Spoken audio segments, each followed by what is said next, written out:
i wsparcie w realizacji zadań statutowych przyznał honorowe statuetki dla koleżanki Honoraty Matosek, prezes firmy Delta Optika.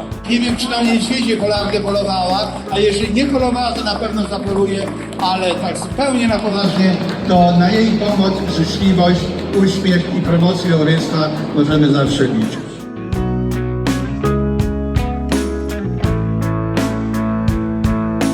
I proszę o uhonorowanie statuetkami naszych wspaniałych gości. Pomoc, wsparcie, zawsze uśmiech na twarzy i taka energia, która płynie. Bardzo proszę. Honoratko i burdarze, święty Hubert Strzeże, a promocji. Wszystkiego dobrego. Krzysiu.